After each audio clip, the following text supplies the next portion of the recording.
Hi, in this screencast we're going to learn how to name ions based on their charge and how some of the elements in the periodic table have an automatic charge and what they are. Let's start with what is an ion. An ion is an element that has either gained or lost its electrons to form an ion. So you can have, for instance, Na typically becomes a +1 ion, which means that it has lost an electron, because remember, electrons are negative.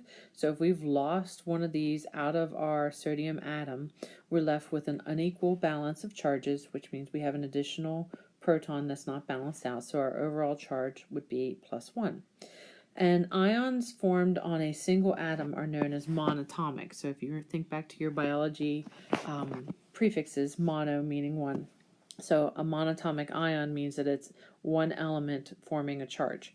For example, most of the elements want to become a noble gas configuration. So nitrogen will gain 3 electrons to become -3. If we have 3 extra negatives, the overall balance of charges leaves you in a -3 state.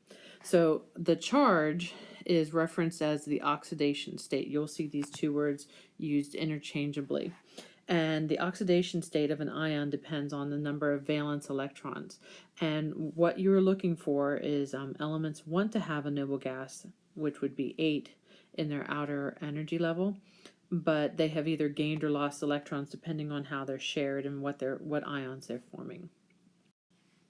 Looking at the periodic table, you can determine the valence electrons for any element depending on what column they're in on the periodic table.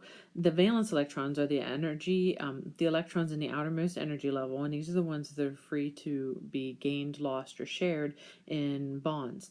And so depending on what column in the periodic table the element is in is what is its charge. So it says the electrons located in the outer energy level are the number of valence electrons, also known as the group number, 1A through 8A. So 1A is here, 2A, and then you skip this entire section here. We're going to not be able to identify the charges in there. We go on to 3A, 4A, 5A, 6A, 7A, 8A. So what that is telling me is that there's 1 valence here, 2 here, 3, 4, 5, 6, 7, and 8. So you will be able to determine the number of valence electrons in any of the elements that are in those particular columns. Remember, we are not going to be able to determine the valence electrons for this area or this area simply by looking at its placement in the periodic table. There are additional factors in play in the transition metals and the intertransition metals. So, knowing that the number of valence electrons or the electrons that can be gained or lost, typically you have a pattern of charges for monatomic ions. So the first column will have will gain or lose. Let's see, which is it? If we're becoming +1, we have lost 1 electron.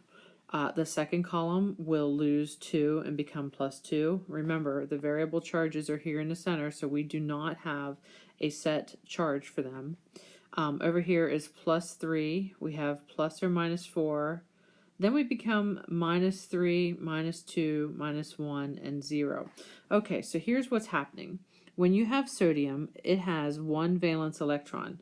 So would it be easier to lose 1 electron, or would it be easier to gain 7 electrons in order to become the octet or the noble gas configuration? And if you look at it and think about it, would it be easier to lose one thing or find 7 more? And the answer is it would be easier to lose 1. So in this case, Na becomes +1. If we come over here to chlorine, which has 7 electrons in its outer state or its valence shell, then you can see that it would be much easier to fill with 1 more dot as opposed to losing 7. So chlorine becomes Cl -1 because it is easier to take in 1 more electron to become 8 as opposed to losing 7. And so that's how you can determine what kind of charge each element has depending on where its position is on the periodic table. So you're going to need to memorize these numbers at the top and be able to look at a periodic table and identify what its charge is. All right, well, depending on whether you have a positive charge or a negative charge is how you name the ion. So when you have a positive charge, cations just use the regular name and then add the word ion after it. So for instance, you have aluminum ion. If you were looking at Ca plus 2, this would be calcium ion.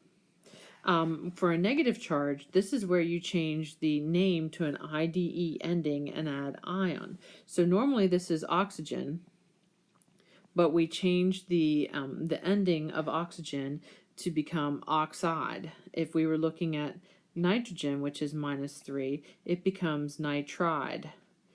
This will be a challenge for some people to figure out where to break the word, but just make sure you add an IDE ending and that you can tell what the name of the element is. This graphic shows some of the most common monatomic ions. You can see sodium, potassium, you can see calcium, strontium, aluminum. They're all positives. They all have just the regular name and then you add the word ion. And then in the bottom section you can see the negative charges. You have the -1, for instance, fluoride and bromide, iodide. You can see oxide and sulfide, nitride and phosphide. Now, when you name a transition metal, so in our periodic table we have these 3 sections, and remember we were not able to identify what the charge is on the center section. Those are the transition metals, and they have multiple different charges because they have variable charges. So in order to identify what the charge is for the transition metals, you have to use Roman numerals. So if you are naming, you will never get above typically 6 or 7. So if you think that you need a Roman numeral bigger than 5, you should question yourself. So here's the deal. Any of these transition metals, Sn, Tl, Pb, or In, all will have a Roman numeral to indicate what the charge of the element is in its ion form. So you can have copper and a +1 and copper and a +2. And what you do is you take the Roman numeral and you indicate the charge value. So you have copper 1 ion and copper 2 ion. So by seeing it copper 1, that's telling me it's a +1, and copper 2 is telling me that this is a +2.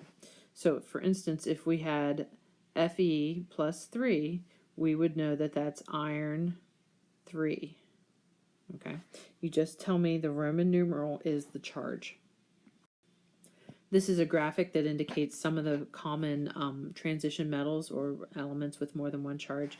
You can see iron 2, you can see iron 3, tin 2, tin 4, manganese 2, and manganese 3. You can just tell the charge is the Roman numeral.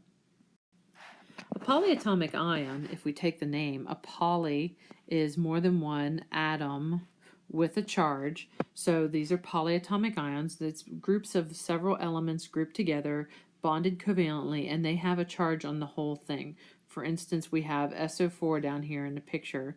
SO4 has a -2 on the whole thing. Okay, so you have 4 oxygens bonded to the sulfur, and through the distribution of electrons, you lose you've gained 2 extra electrons, so you have an overall charge of -2. Okay, and if you look at the graphic down here, you can see all the electrons, they're the dots, and then these bonds are another 2 dots or 2 electrons, and the whole picture has a -2 on the whole graphic. Another polyatomic is NH4, and it's a +1, which means that through the distribution you've lost 1 electron. The whole thing is a +1, and that is shown with just a plus. Now minuses and pluses, if they have a 1 value, you can drop the 1 and it can just be shown as just a plus. The same with -1 can be just shown as a minus. This chart lists several of the most common polyatomic ions. You can see sometimes the names kind of match up. You have NO2 which is nitrite, and NO3, which is nitrate. You do need to know what is the charge for these polyatomics. Now there's a page in the classroom that has probably 40 or 50 different polyatomics on it, but you are only going to need to know 12 of them. Okay, here are the 12 polyatomic ions that you need to memorize. Ammonium is NH4 with a plus. Chlorate is ClO3 with a -1. Hydroxide is OH with a -1. Nitrite is NO2 with a -1. Chromate is CrO4 with a -2. And sulfite is SO3 with a -2. On this side is acetate, which is C2H3O2 with a minus, or we sometimes write it CH3COO with a -1 charge. Cyanide is CN with a -1. Nitrate is NO3 with a -1. Carbonate is CO3 with a -2. Sulfate is SO4 with a -2. And phosphate is PO4 with a -3. Remember, you need to know the name, the symbol, and the charge.